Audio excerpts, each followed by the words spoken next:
Hello aspirants, welcome to unlock GS academy. आज हम चर्चा करेंगे रशियन प्रेसिडेंट व्लादिमीर पुतिन की अभी वेल्डाई डिस्कशन क्लब में उनके द्वारा जो चाइना को लेके, इंडियन फॉरेन पॉलिसी को लेके, वेस्टर्न कंट्रीज को लेके, न्यूक्लियर स्ट्राइक को लेके जो डिस्कशन हुआ उसके बारे में हम चर्चा करेंगे, जहां पर उनके द्वारा कुछ स्टेटमेंट दिए गए जो सुर्खियां बने हुए हैं अभी। ये एनुअल एड्रेस होता है वेल्डाई डिस्कशन क्लब, जो कि मॉस्को में आयोजित हुआ था 27 अक्टूबर 2022 को। ये हर साल आयोजित होता है। इसमें एक जगह व्लादिमीर पुतिन का कहना था कि इंडिया में पीएम मोदी की लीडरशिप में बहुत कुछ हो रहा है। He is a patriot of his country. और उनका जो मेक इन इंडिया का जो आइडिया है, ये इकोनॉमिक वाइज और इथिकल वाइज बहुत मैटर करता है, फ्यूचर इंडिया को बिलोंग करता है।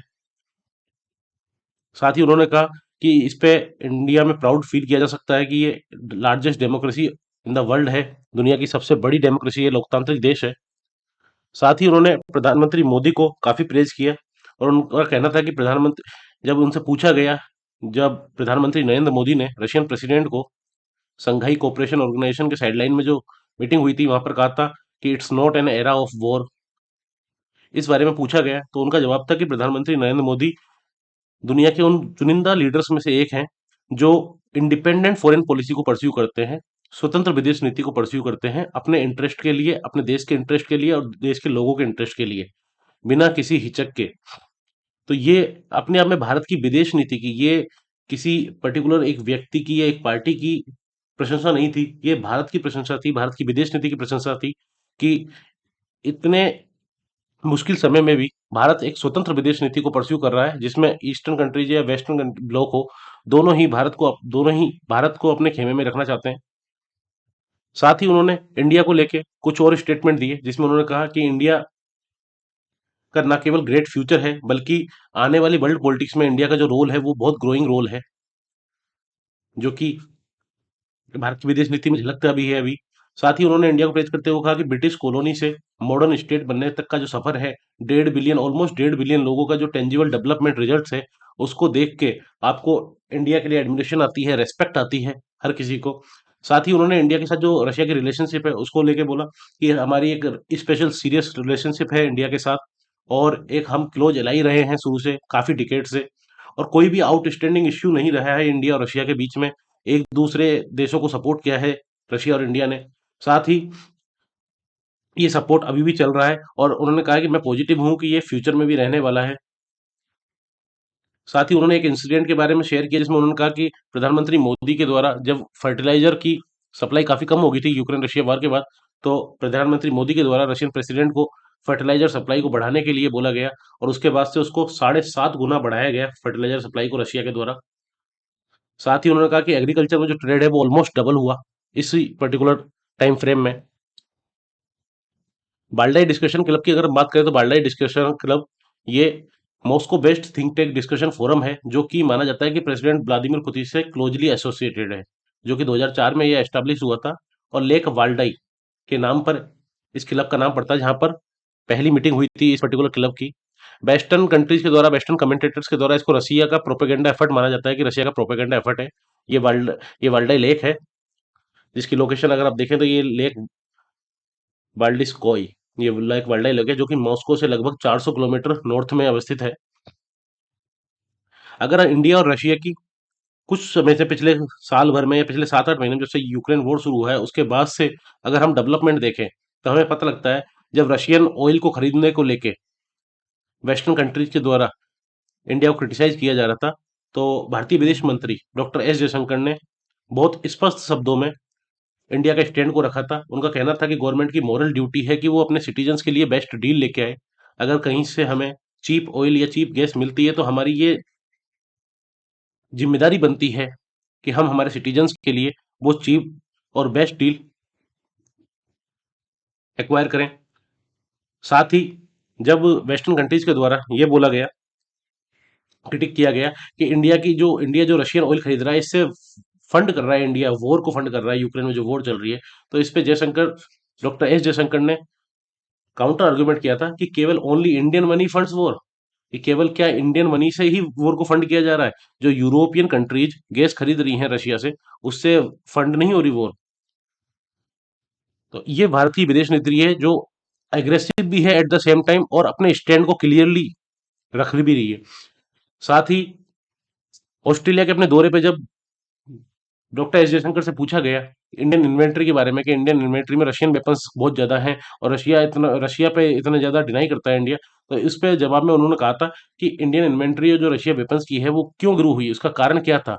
इसका कारण इतना सा था कि वेस्टर्न कंट्रीज ने इंडिया को वेपन सप्लाई नहीं की है डिकेट्स तक, दशकों तक, क्योंकि वेस्टर्न कंट्रीज के लिए जो इंडिया के पास में मिलिट्री डिक्टेटरशिप थी, जो उसकी सीधा सीधा उनका पाकिस्तान को लेके बयान था कि ये जो मिलिट्री डिक्टेटरशिप की वेस्टर्न कंट्री इसको प्रेफर करती थी कंपेयर टू इंडिया को, जो कि एक डेमोक्रेटिक कंट्री था। इसीलिए हमको रिलाई होना पड़ा रशियन वेपन्स पे, और इसीलिए हमारी रशियन इंडियन इन्वेंट्री जो रशियन वेपन्स की है, वो बढ़ी सबसे ज्यादा। साथ ही और ऐसा नहीं है कि रशिया को सपोर्ट करने के लिए इंडिया ने आंख बंद करके रशिया को सपोर्ट किया हो। इंडिया ने अपने स्टैंड को रखा है, इंडिया ने अपने इंटरेस्ट को रखा, सबसे ऊपर रखा है। अगर जहां रशिया के अगेंस्ट जाके वोट देने का सवाल है तो इंडिया ने वो भी किया। इंडिया ने वोट किया था जब रशिया का कॉल हुआ था कि यूएनजीए में जो यूक्रेन का रेजोल्यूशन आया था उस पर जब सीक्रेट बैलेट की बात की गई थी रशिया के द्वारा कि सीक्रेट वोटिंग हो, तो इंडिया ने उसके अगेंस्ट वोट किया था कि सीक्रेट वोटिंग नहीं होनी चाहिए, पब्लिक वोटिंग होनी चाहिए। साथ ही अगर देखें, अभी जब न्यूक्लियर थ्रेट की बात चल रही थी पूरी दुनिया में कि ये रशिया के द्वारा ये इंडिकेशन दिए जा रहे थे कि रशिया न्यूक्लियर मिसाइल्स को यूज कर सकता है, न्यूक्लियर स्ट्राइक कर सकता है यूक्रेन के ऊपर। तो अभी जब राजनाथ सिंह जो कि भारतीय रक्षा मंत्री हैं, उनकी रशियन रक्षा मंत्री के साथ जब डिस्कशन हुआ तो उनका सीधा सा कहना था nukes must be of the table. इसको लेके इंडिया ने इनडायरेक्ट वे में रशिया को वार्न कर दिया था कि न्यूक्स की बात नहीं होनी चाहिए, क्योंकि अब दुनिया में न्यूक्लियर वॉर की बात करना अपने आप में बेईमानी है, क्योंकि बहुत बड़े बड़े इश्यूज सबसे सामने हैं। ऐसे में न्यूक्लियर की बात नहीं होनी चाहिए, न्यूक must be of the table. तो इंडिया का स्टैंड ऐसा नहीं है कि इंडिया ब्लाइंडली सपोर्ट कर रहा है किसी एक पर्टिकुलर कंट्री को, रशिया को या फिर यूक्रेन को या फिर वेस्टर्न कंट्रीज को। इंडिया अपने इंटरेस्ट देख रहा है और इंडिया पॉलिटिकल टर्मोइल में, पॉलिटिकल वर्ल्ड में अपनी एक आवाज को रख रहा है जो कि सुनी जा रही है सब देशों के द्वारा। साथ ही अभी ये इंपॉर्टेंट इसलिए भी है कि रशिया की अभी विजिट पे जाने वाले हैं Indian foreign minister doctor S Jaishankar 8 नवंबर को, जो कि अभी इंडियन एम्बेसी के द्वारा बताया गया है। ऐसे में अब रशिया के साथ क्या मीटिंग होती है, किस तरह के डिस्कशन होते हैं, ये हम जब ये विजिट कंप्लीट होगी तब उसके बारे में हम डिस्कशन करेंगे। एक कंप्लीट कॉम्प्रिहेंसिव वीडियो लाएंगे जिसमें रशिया के साथ जो इंडिया के रिलेशंस हैं शुरू से अब तक, उसके बारे में डिस्कशन होगा डिटेल में। इसी particular world I discussion club में व्लादिमीर पुतिन के द्वारा और पर्टिकुलर कुछ और चीजों पे कमेंट किया गया। उनके द्वारा चाइना को लेके कहा गया कि ताइवान जो है चाइना का पार्ट है, इसमें किसी को संशय नहीं होना चाहिए। एक तरीके से उन्होंने चाइना को, इंडिया को और काफी अन्य कंट्री को अपने ब्लॉक में साधने की कोशिश की है। साथ ही उन्होंने वेस्टर्न कंट्रीज को भी सुनाते हुए बोला कि वेस्टर्न कंट्रीज को एक कॉमन गोल्स की तरफ यूनाइट होना चाहिए, ना कि केवल रशिया को खत्म करने के इरादे से ही केवल वेस्टर्न कंट्रीज को एक ब्लॉक बनाना चाहिए। ये सही नहीं है, ये एक डेंजरस गेम है, ब्लडी गेम है। उन्होंने कहा कि मैं इसको डर्टी गेम बोलता हूँ। साथ ही उन्होंने वेस्टर्न कंट्रीज को लेके बोला कि वो हर किसी को रोप करना चाहते हैं, उनका विजन इस तरह का है। साथ ही वो इरेडिकेट करना चाहते हैं creative potential of the waste itself, waste का खुद का भी। न्यूक्लियर स्ट्राइक को लेके उन्होंने स्टेटमेंट दिया कि रशिया की ऐसी कोई नीड नहीं है कि रशिया न्यूक्लियर स्ट्राइक लॉन्च करे यूक्रेन पे। और उनका कहना था कि हमने ऐसा कभी डिस्कस भी नहीं किया हमारी कंट्री ने कि हम एटॉमिक वेपन्स का यूज करेंगे इस वॉर में।